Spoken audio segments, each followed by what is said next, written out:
नमस्कार दोस्तों, स्वागत है आपका डॉक्टर संजय वेब के यूट्यूब चैनल में। दोस्तों आज मैं doctor Sanjay Sinha, technical analyst working on neo way since last 27 years. आज के इस इंटरेस्टिंग यूट्यूब वीडियो में हम स्मॉल कैप इंडेक्स को एनालाइज करेंगे, विशेष रूप से इनके राइजिंग ट्रेंड के एंड पॉइंट पर ध्यान देंगे। जबकि स्मॉल कैप इंडेक्स ने प्रॉमिसिंग ग्रोथ दिखाई है, हम एनालाइज करेंगे कि जब राइजिंग ट्रेंड पूरा होने के आसपास होता है तो सावधान रहने की आवश्यकता क्यों हो सकती है। न्यू एनालिसिस की सहायता से हम इंपॉर्टेंट इंडिकेशन की पहचान करेंगे और स्मॉल कैप इंडेक्स के आने वाले मूवमेंट पर ध्यान देंगे। हम सही इन्वेस्टमेंट डिसीजन लेने के लिए करंट सिचुएशन को एनालाइज करेंगे और देखेंगे कि आगे क्या होने की संभावना है। इस वीडियो में हम स्मॉल कैप इंडेक्स को रियल वर्ल्ड एग्जाम्पल्स और केस स्टडी के रूप में देखेंगे, जो न्यू वे स्ट्रैटेजी को सफलतापूर्वक लागू करने का प्रमाणित करते हैं। चाहे आप एक्सपीरियंस्ड इन्वेस्टर हो या मार्केट में नया इन्वेस्टर हो,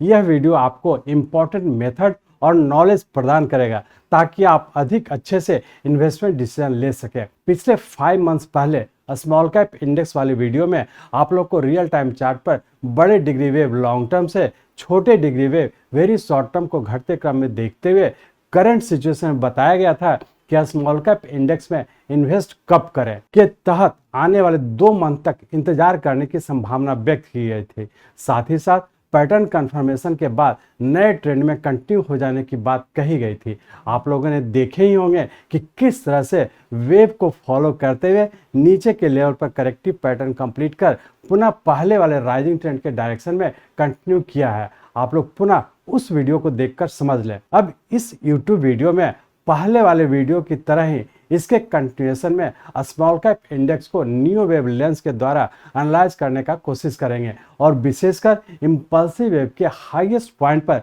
विशेष ध्यान देंगे और देखेंगे कि किस तरह से आपके इन्वेस्टमेंट को प्रभावित कर सकता है। तो चलिए हम लोग इन सभी कुछ को जानने के लिए चलते हैं स्मॉल कैप इंडेक्स के रियल टाइम चार्ट पर। यह हम लोग का स्मॉल कैप इंडेक्स का मंथली चार्ट है और इस मंथली चार्ट में हम लोग देख रहे हैं कि हम लोग के पास जो डाटा है ये 2005 से है और 2005 से डाटा के तहत हम लोग यहाँ पे देख रहे हैं कि हम लोग का एक लोएस्ट पॉइंट बना और यही लोएस्ट पॉइंट हम लोग का 0 है और ये हम लोग का रफली 2009 मार्च में हम लोग का लोएस्ट पॉइंट बना और यहाँ से हम लोग का राइजिंग ट्रेंड कंटिन्यू हुआ। अब ये राइजिंग ट्रेंड के तहत हम लोग देख रहे हैं कि यहाँ से हम लोग का ये 1, यहाँ से हम लोग यदि 0 to ट्रेंड लाइन ड्रॉ कर रहे हैं तो इस सबऑर्डिनेट वेव का हमारा ये 2, ये 3, 4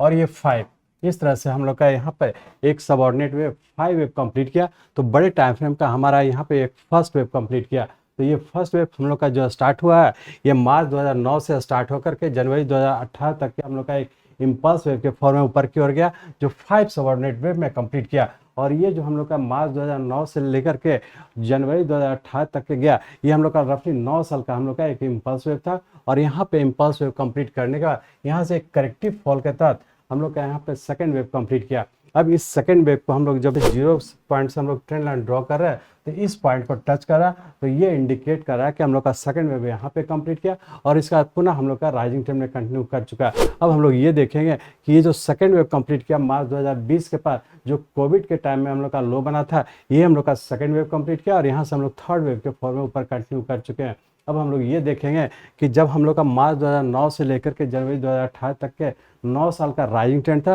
और उसके बाद जनवरी 2018 से लेकर के मार्च 2020 तक के 2 साल का हम लोग का करेक्टिव फॉल था और ये कोविड के टाइम में हम लोग का लो बन करके और फिर से यहाँ से ऊपर राइजिंग ट्रेंड में कंटिन्यू किया। अब हम लोग ये देखने की कोशिश करेंगे कि मार्च 2020 के बाद जो कोविड के टाइम में हम लोग का लो बना था, वहाँ से जो राइजिंग ट्रेंड कंटिन्यू किया, जो जिसे हम लोग थर्ड वेव मान रहे हैं, जो हम लोग का जनवरी 2022 में कंप्लीट किया, ये किस पैटर्न में, मतलब इसका सबऑर्डिनेट वेव क्या सही मायने में इम्पल्स के फॉर्म में है या फिर करेक्टिव राइज के फॉर्म में। तो इसको एनालाइज करने के लिए अब हम लोग मंथली चार्ट को कन्वर्ट करेंगे वीकली चार्ट में और ये जानने की कोशिश करेंगे कि सेकेंड वेव के बाद जो थर्ड वेव के फॉर्म में ऊपर कंटिन्यू किया, जो हम लोग का रफली 2 साल का राइजिंग ट्रेंड था, ये किस पैटर्न, मतलब इसका सबऑर्डिनेट वेव 5 वेव में है या फिर 3 वेव में है। तो इसको एनालाइज करने के लिए अभी मंथली चार्ट को कन्वर्ट करते हैं हम लोग वीकली चार्ट में। यहाँ पर हम लोग वीकली चार्ट में आ चुके हैं और इस वीकली चार्ट में हम लोग देख रहे हैं कि मार्च 2020 के पास जो हम लोग का लो बना था, जो कि हम लोग का सेकंड पॉइंट था, जो हम लोग का यहाँ से फिर से थर्ड वेव के फॉर्म में ऊपर कंटिन्यू किया।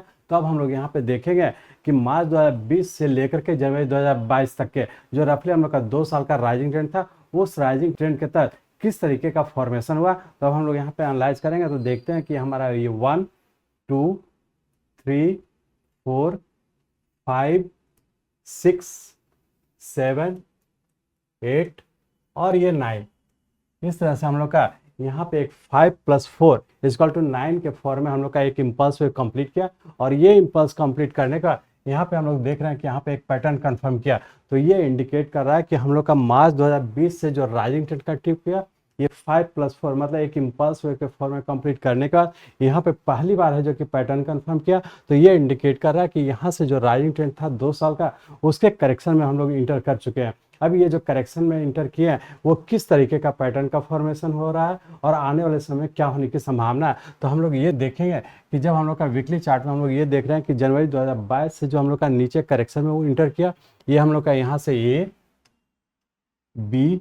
और ये सी वेव, इस तरह से उससे बड़े टाइम फ्रेम का हम लोग का ये वेव का फॉर्मेशन कंप्लीट किया जो कि जून 2022 में कंप्लीट किया। तो हम लोग ये कह सकते हैं कि जनवरी 2022 से लेकर के जून 2022 तक रफली 6 महीना का एक करेक्टिव फॉल था जो 3 सबऑर्डिनेट वेव में नीचे की ओर आया, जो उससे बड़े टाइम फ्रेम का हम लोग का ये हो गया। और उसके बाद फिर से हम लोग बी वेव के फॉर्म में ऊपर की ओर कंटिन्यू कर चुके हैं। अब हम लोग ये देखेंगे कि जब बी वेव के फॉर्म में ऊपर कंटिन्यू किया तो उसका सबऑर्डिनेट वेव किस पैटर्न में है। तब इस वीकली चार्ट को हम लोग कन्वर्ट करते हैं डेली चार्ट में और ये देखने की कोशिश करेंगे कि यहाँ से जो पूरा करेक्शन में है वो किस सबऑर्डिनेट वेव के किस पैटर्न में है। तो इसको एनालाइज करने के लिए अब इस वीकली चार्ट को हम लोग कन्वर्ट करते हैं डेली चार्ट में। हम लोग वीकली चार्ट के बाद हम लोग फिर से इसको डेली चार्ट में आ चुके हैं। अब इस डेली चार्ट में हम लोग देख रहे हैं कि 18 जनवरी 2022 को हम लोग का यहाँ पे एक इम्पल्स वेव कंप्लीट किया था जो 9th वेव में कंप्लीट किया था और इसका यहाँ से हम लोग का करेक्टिव फॉल में इंटर कर चुके थे। अब इस करेक्टिव फॉल के तहत ये जो हमारा ए वेव बना, इसका सबऑर्डिनेट वेव ए, बी और सी के फॉर्म में कंप्लीट किया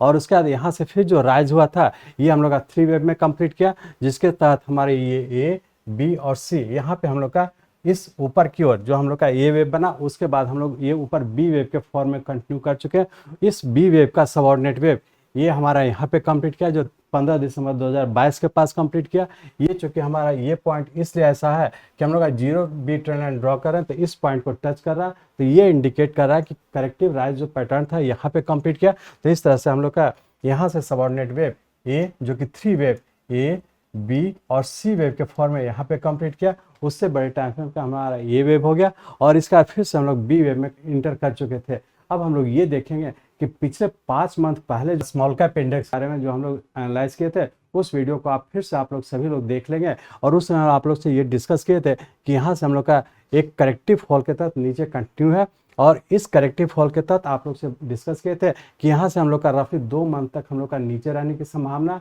और 2 मंथ पूरा करने के बाद फिर से यहाँ पर यदि पैटर्न कन्फर्म करता है तो फिर से हम लोग राइजिंग ट्रेंड में इंटर कर जाएंगे। तो एग्जैक्टली उसी तरीके से देख रहे हैं कि जब हम लोग इस प्लेस पे थे पिछले 5 महीने पहले, तो उसके बाद नीचे का करेक्शन कंप्लीट किया और करेक्शन कंप्लीट करने के बाद फिर से यहाँ पे पैटर्न कंफर्म करके फिर से ये अपने राइजिंग ट्रेंड में कंटिन्यू कर चुका है। तो जैसा हम लोग पिछले वीडियो में डिस्कस किए थे एग्जैक्टली उसी तरीके से मूवमेंट हुआ और फिर से हम लोग एक राइजिंग ट्रेंड में इंटर किए। लेकिन यहाँ से जो राइजिंग ट्रेंड है ये हमारा बी के बाद सी वेव के फॉर्म में है, तो सी वेव जो है उससे बड़े टाइम फ्रेम का हम लोग का करेक्टिव राइज है। लेकिन इस छोटे टाइम फ्रेम का जो हम लोग का 28 मार्च 2023 से जो ऊपर कंटिन्यू किया एक इम्पल्स वेव के फॉर्म में है जो कि एक बड़े टाइम फ्रेम का सी वेव है। तो सी वेव में भी चूंकि हम लोग का 5 सबऑर्डिनेट वेव होता है तो जो कि इम्पल्स होता है और सी वेव चूंकि उससे बड़े टाइम फ्रेम का हमारा सी वेव है। तो इस टाइम फ्रेम की बात करें, यदि हम लोग जो जून 2022 से जो हम लोग का राइज हुआ, ये हमारा जो राइज है पूरा करेक्टिव राइज है। लेकिन यदि हम लोग इसकी बात करें 28 मार्च 23 से जो हम लोग राइजिंग ट्रेंड में ऊपर कंटिन्यू किया, ये चूंकि इम्पल्स वेव में है तो इस टाइम फ्रेम की बात करें तो हम लोग का ये राइजिंग ट्रेंड में है। लेकिन इस टाइम फ्रेम की बात करें जो जून 2022 से जो राइज हुआ ये पूरा करेक्टिव राइज है और करेक्टिव राइज के तहत हमारा ये ए, बी और सी वेव यहाँ पे कहीं ना कहीं पूरा होने की संभावना, जो बड़े टाइम फ्रेम जून 2022 से जो राइज हुआ उसका करेक्टिव राइज है और करेक्टिव राइज पूरा करके हो सकता है कि फिर से नीचे कंटिन्यू होने की संभावना है। अब हम लोग ये एनालाइज करने का कोशिश करेंगे कि 28 मार्च 2023 से जो ऊपर कंटिन्यू किया है जो एक 5 वेव में जो कि इम्पल्स वेव के फॉर्म है, जो उससे बड़े टाइम फ्रेम का हम लोग का सी वेव कंप्लीट किया है, ये किस पैटर्न में है उसके सबऑर्डिनेट वेव को एनालाइज करेंगे। तो अब हम लोग इस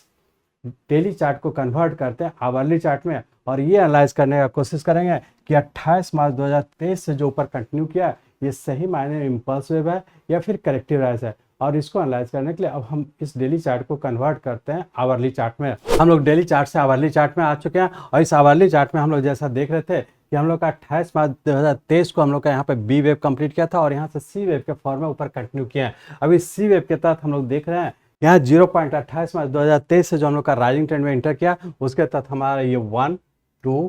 3 4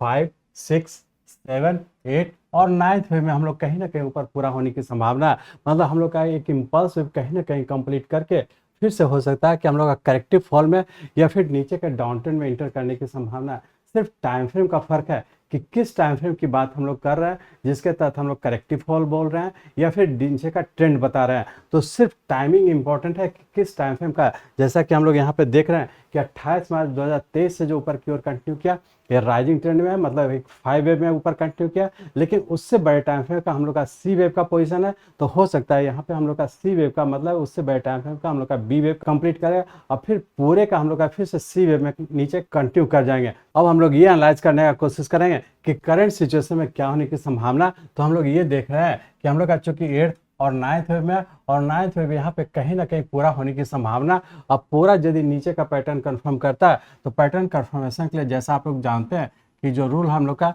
यहाँ से जो राइज हुआ 8th वेव के बाद जो 9th वेव के फॉर्म में ऊपर कंटिन्यू किया, ये यदि हमारा टाइम और प्राइस यदि इसको रिट्रेस कर जाता है और कम टाइम में रिट्रेस कर जाता है तो हम लोग ये मानेंगे जो हम लोग का मार्च 2023 से जो हम लोग का राइजिंग ट्रेंड कंटिन्यू हुआ वो कंप्लीट हो जाएगा और फिर से हम लोग का नीचे करेक्शन में इंटर कर जाएंगे। तो इसको हम लोग देखेंगे कि अभी करंट सिचुएशन इस पॉइंट को हमारा पैटर्न कंफर्म करता है या नहीं करता है। तो अब हम लोग ये कह सकते हैं कि हम लोग का वेरी शॉर्ट टर्म और शॉर्ट टर्म दोनों टाइम है जो मार्च 2023 से हम लोग का राइजिंग ट्रेंड स्टार्ट था, ये हम लोग का वेरी शॉर्ट टर्म और शॉर्ट टर्म का ऊपर कहीं ना कहीं पूरा होने की संभावना। और यदि इसका पैटर्न कंफर्म करता है तो फिर से हो सकता है कि हम लोग का वेरी शॉर्ट टर्म और शॉर्ट टर्म के करेक्टिव फॉल में इंटर कर जाने की संभावना है। अब हम लोग ये देखेंगे मीडियम टर्म और लॉन्ग टर्म में क्या होने की संभावना। तो पुनः इस आवरली चार्ट को हम लोग कन्वर्ट करते हैं डेली चार्ट में और ये देखें कि लॉन्ग टर्म और मीडियम टर्म में क्या होने की संभावना है। तो हम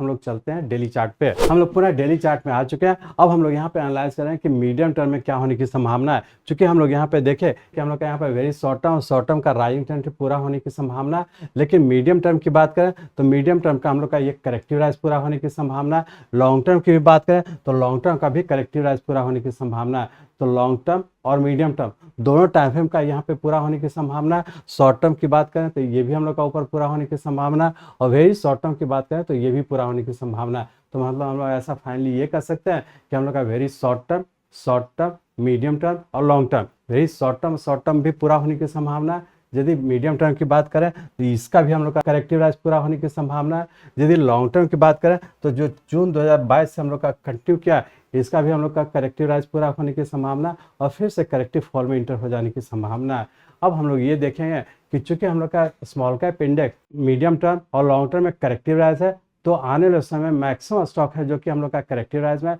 कुछ स्टॉक ऐसा है जो कि अपने राइजिंग ट्रेंड में है। तो जो स्टॉक राइजिंग ट्रेंड में है वैसे स्टॉक को हम लोग हर डिक्लाइन पे बाई करके और ऊपर की ओर कंटिन्यू रखेंगे। कुछ स्टॉक जो कि लॉन्ग टर्म और मीडियम टर्म दोनों टाइम फ्रेम के करेक्टिव राइज में, वैसे स्टॉक में ध्यान रखेंगे कि यदि नीचे का पैटर्न कंफर्म करता है तो फिर से डाउन ट्रेंड में कंटिन्यू हो जाने की संभावना। कुछ स्टॉक है जो कि अपना very short term, medium term और लॉन्ग टर्म चारों टाइम फ्रेम के करेक्टिव राइज में, तो वैसे स्टॉक में नीचे का पैटर्न कंफर्म करता है वेरी शॉर्ट टर्म का, तो निश्चित रूप से वैसे स्टॉक में प्रॉफिट बुक करके एग्जिट होने का कोशिश करेंगे। तो हम लोग फाइनली ये कर सकते हैं कि बहुत स्टॉक का स्पेसिफिक हो जाएंगे और सभी स्टॉक को एनालाइज करेंगे कि कौन सा स्टॉक किस टाइम फ्रेम का हम लोग का पूरा करके नीचे पैटर्न कंफर्म करेगा, अकॉर्डिंगली उसी हिसाब से ट्रेड करने का कोशिश करेंगे। और यदि इन्वेस्टमेंट किया तो ऐसे केस में आप प्रॉफिट बुक करके एग्जिट हो जाने का कोशिश करेंगे। फाइनली मैं समझता हूं कि आप लोग करंट सिचुएशन में स्मॉल कैप इंडेक्स में बड़े डिग्री वेव, लॉन्ग टर्म से छोटे डिग्री वेव,